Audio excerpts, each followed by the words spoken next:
បងប្អូនទាំងអស់គ្នាប្រកាសជាចាំមិនមែនថាខ្ញុំបាញ់លេសលុបចាមមកលើកនេះខ្ញុំមកបាញ់លើកទី4មុននឹងចូលដល់ការបាញ់លុបលើកទី4ខ្ញុំចង់ឲ្យអ្នកទាំងអស់គ្នាឃើញចាមខ្ញុំពាក្យអត់ទាន់លុបសោះរហូតដល់លុបហើយលើកទី3សិនរូបនេះអត់ទាន់បានលុបទេរូបនេះបាញ់លេសលុបហើយលើកទី1ទៅផ្ទះវិញថតភ្លាមៗនៅរៀងហាមតិចៗរូបនេះបាញ់លេសហើយលុបទី2ថតមួយខែក្រោយបន្ទាប់ពីបាញ់រូបនេះបាញ់លេសហើយលើកទី3បាញ់លេសលុបលើកទី4រត់តែអស់ពណ៌ខ្លាំងមែនតើចាំមើលនៅចុងវីដេអូឥឡូវអ្នកគ្រូគាត់ពិនិត្យស្បែកចាមខ្ញុំនិងពិនិត្យពណ៌ចាមដែលនៅសល់ក្នុងស្បែកខ្ញុំនឹងដូចគ្នាឃើញថាចាមខ្ញុំអស់ពណ៌ហើយអាចធ្វើបានប៉ុន្តែនៅសល់គល់ចាមនៅឡើងគាត់ច្អល់ហ្នឹងគឺគេឆូតរៀងជ្រៅអញ្ចឹងខ្ញុំនៅលុបម្ដងនេះទៀតឬក៏អាច2ដងទៀតគឺបាញ់ឡើងគល់ចាមរៀងខ្លាំងម៉ាស៊ីនពិនិត្យស្បែកនេះឃើញដល់ស្បែកស្ទាប់ទី3ស្ទាប់ទី3ខ្ញុំហ្នឹងនៅឃើញពណ៌ដិតទៀតអញ្ចឹងហើយត្រូវបាញ់លុបទៀតសំខាន់ធាតុមាសហ្នឹងមានធាតុបូកនេះបូកធាតុដី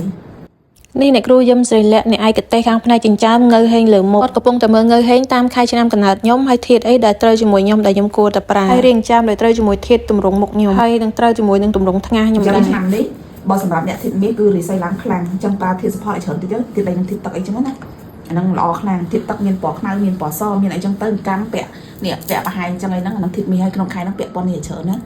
ពណ៌យងនេះត្រូវហ្នឹងអាហ្នឹងក៏ត្រូវដែរធាតុដីខ្ញុំចិត្តពាក់លេងដោយសារធាតុដីយងផងធាតុមាសយងផងអញ្ចឹងប្រើធាតុមាសធាតុដីច្រើនតិចហើយពាក់ព័ន្ធកញ្ចក់ឯកញ្ចក់ជើងហ្នឹងឲ្យស្អាតទៅរករយបានតាមនេះដែរហើយបញ្ជ្រុយកាត់អាខាងលើចោលហើយចំណោះចោលទៅឆ្ងល់នឹងវាដងមកពីណាវាដកតាមអាយុយើងអញ្ចឹងអាយុយើងចូលវ័យប៉ុណ្ណាយើងត្រូវកាយប៉ុណ្ណឹង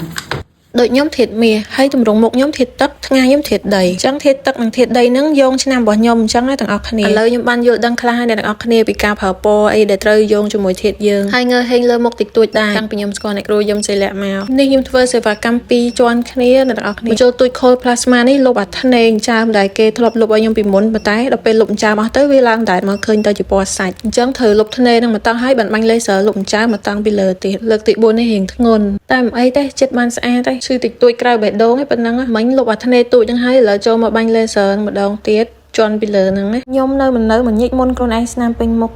ជាមួយលទ្ធផលបាញ់លេសលុបឲ្យលើកទី4ណាតែចាំមើលមានលើកទី5ទៀតអត់សំណួរនេះមានណាគេឆ្លើយបានទេសូម្បីតែលោកគ្រូអ្នកបាញ់នឹងផ្ទាល់ក៏ដោយទៅពិនិត្យចាមួយខែក្រោយបន្ទាប់ពីបាញ់ហើយទៅដល់ស្ទាប់ទី3ថានៅសល់ប៉ុណ្ណាអីប៉ុណ្ណីត្រូវបាញ់ទៀតអត់តាមសភាពចាមដិតឬជ្រៅប៉ុណ្ណានេះចាមបាញ់ហើយសឹងតែមើលមិនឃើញអ្នកទាំងអស់គ្នាពួក4ដងឯហ្នឹងនេះបាញ់ឲ្យភ្លាមតែស្បែកមុខនឹង1គីឡូដោយសារតែខ្ញុំទៅតែម៉ាសាបឺតជាតិពុលបិទស្លឹកមាសហើយថ្ងៃហ្នឹងធ្វើសេវាកម្ម3សេវាកម្មចូលគ្នាដោយសារតែលើកហ្នឹងខ្ញុំបាញ់លុបត្រួតចាមខ្ញុំដូចខ្ញុំប្រាប់មុនហ្នឹងមិញខូលផ្លាស្មាលុបធ្នេហើយនឹងលេសលុបចាមអញ្ចឹងទៅ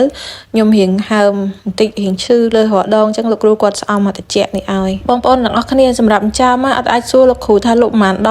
ានដងបាត់ទេដូចខ្ញុំប្រាប់មុនហ្នឹងអញ្ចឹងវាអាស្រ័យលើចាមយើងថាដុតខ្លាំងប៉ុណ្ណាហើយចំណាយពេលបន្តិចព្រោះចាមអាចធ្វើបខំបានទេអ្នកខ្លះគេលុបដល់ទៅ6ដង8ដងអ្នកខ្លះលុបដល់មួយឆ្នាំក៏មានដែរព្រោះចាមនឹងវាធ្ងន់ធ្ងរហើយមួយខែទៅលុបបានតែម្ដងទេអញ្ចឹងប្រហែលដងវាស្មើនឹងប៉ុណ្ណឹងខែដែរហើយធ្វើចាមតើត្រូវថ្ងៃល្អជាមួយខែឆ្នាំត្រូវនឹងងើហេងមុខទៀតបានគាត់ធ្វើឲ្យបើអត់ត្រូវទេគាត់ដេញមកផ្ទះវិញហើយខ្ញុំស្រឡាញ់ត្រង់ហ្នឹងតើមិនចិត្តតែចង់ធ្វើឲ្យភ្ញៀវយល់លុយទេណាទោះភ្ញៀវមកពីខេត្តក៏ដោយនេះចាមខ្ញុំបាញ់ឲ្យភ្លាមលើកទី4អ្នកទាំងអស់គ្នាឃើញទេមនុស្សយើងពេលអត់ចាមទៅងើនៅអត់ស្អាតសោះតែបើមានចាមឲ្យដូចឆ្លើងតោងរត់តែអាក្រក់ទៀត